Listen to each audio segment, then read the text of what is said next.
ವಿದ್ಯಾರಣ್ಯಪುರ ಎಂಬ ಊರಿನಲ್ಲಿದ್ದ ಜಗದ್ಗುರು ಒಬ್ಬರು ಏನು ಹೇಳಿದರೂ ಅದು ನಿಜವಾಗುತ್ತದೆ ಎಂಬ ನಂಬಿಕೆ ಆ ಊರಿನ ಜನರಲ್ಲಿತ್ತು.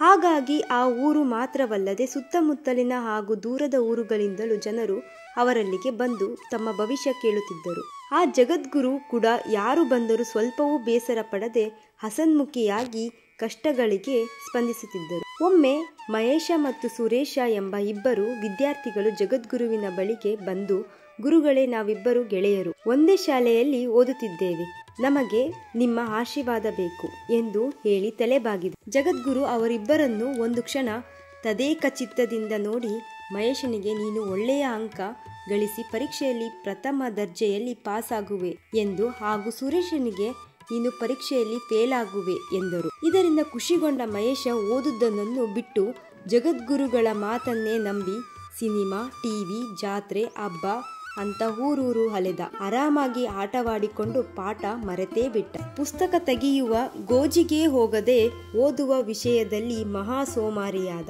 ಆದರೆ ಸುರೇಶ ತಾನು ಫೇಲ್ ಆಗುತ್ತೇನೆ ಎಂದು ಹೇಳಿದ ಜಗದ್ಗುರುವಿನ ಮಾತನ್ನು ನಂಬದೆ ಅವರ ಮಾತನ್ನು ಸುಳ್ಳು ಮಾಡಲು ನಿರ್ಧರಿಸಿದ. ತನ್ನ ಓದಿನ ಮೇಲೆ ನಂಬಿಕೆ ಇಟ್ಟು ಒಂದು ದಿನವೂ ಯಾವ ಊರಿಗೂ ಹೋಗದೆ ಅಲ್ಲಿ ಇಲ್ಲಿ ಹಬ್ಬ ಅಂತ ಜಾತ್ರೆ ಎಲ್ಲೂ ಅಲೆಯಲಿಲ್ಲ. ಸತತವಾಗಿ ಹಗಲು ರಾತ್ರಿ ಎನ್ನದೆ ಏಕಾಗ್ರತೆಯಿಂದ ಚೆನ್ನಾಗಿ ಓದಿದ್ದನ್ನು ಅಷ್ಟೇ ಆಸಕ್ತಿಯಿಂದ ಮನವರಿಕೆ ಮಾಡಿಕೊಂಡ. 1-2 ತಿಂಗಳಲ್ಲಿ ಪರೀಕ್ಷೆ ಬಂತು. ಮಹೇಶ ಮತ್ತು ಸುರೇಶ ಪರೀಕ್ಷೆಯನ್ನು ಬರೆದರು. ಕೆಲವೇ ದಿನಗಳಲ್ಲಿ ಫಲಿತಾಂಶವೂ ಬಂತು. ಆದರೆ ಜಗದ್ಗುರು ಪ್ರಥಮ ದರ್ಜೆಯಲ್ಲಿ ಪಾಸಾಗುವುದಾಗಿ ಹೇಳಿದ್ದ ಮಹೇಶ ಅತ್ಯಂತ ಕಡಿಮೆ ಅಂಕ ಪಡೆದು ಫೇಲ್ ಆಗಿದ್ದ. ಹಾಗೆಯೇ ಜಗದ್ಗುರು ಫೇಲ್ ಆಗುವುದಾಗಿ ಹೇಳಿದ ಸುರೇಶ ಅತ್ಯಂತ ಹೆಚ್ಚು ಅಂಕ ಗಳಿಸಿ ಉನ್ನತ ಶ್ರೇಣಿಯಲ್ಲಿ ಪಾಸಾಗಿದ್ದ. ಇದರಿಂದ ಕೋಪಿತಗೊಂಡ ಮಹೇಶ ಸರಸರನೆ ಆಶ್ರಮಕ್ಕೆ ಹೋಗಿ ಜಗದ್ಗುರುವಿಗೆ, ನೀವು ಪಾಸಾಗುವೆ ಎಂದು ಆಶೀರ್ವಾದ ಮಾಡಿದ ನಾನು ಫೇಲ್ ಆಗಿದ್ದೇನೆ. ನೀವು ಫೇಲ್ ಆಗುವುದಾಗಿ ಹೇಳಿದ್ದ ಸುರೇಶ ಪಾಸಾಗಿದ್ದಾನೆ. ನಮ್ಮಿಬ್ಬರ ವಿಷಯದಲ್ಲಿ ನೀವು ಹೇಳಿದ ಮಾತು ಸುಳ್ಳಾಯಿತು. ಯಾಕೆ ಹೀಗಾಯಿತು? ನಿಮ್ಮ ಮಾತನ್ನು ನಂಬಿ ಕೆಟ್ಟೆ ಎಂದು ಬೇಸರ ವ್ಯಕ್ತಪಡಿಸಿದ. ಆಗ ಜಗದ್ಗುರು ಸಮಾಧಾನದಿಂದ, ನೀನು ನಿನ್ನ ಮಾತನ್ನು ಮಾತ್ರ ನಂಬಿ ಓದುವುದತ್ತ ನಿನ್ನ ಪ್ರಯತ್ನ ಮಾಡಲೇ ಇಲ್ಲ.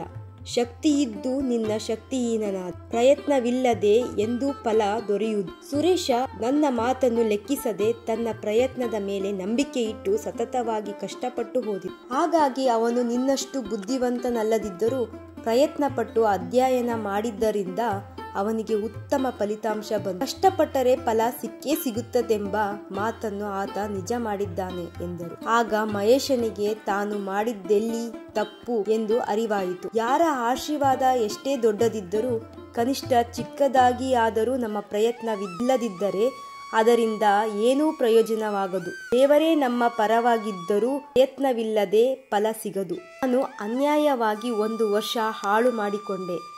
ಆತ ಪಶ್ಚಾತ್ತಾಪ ಪಟ್ಟು ಈಗಾಗದಂತೆ ಎಚ್ಚರ ವಹಿಸಿದ. ಪ್ರಯತ್ನವಿಲ್ಲದೆ ಫಲವಿಲ್ಲ.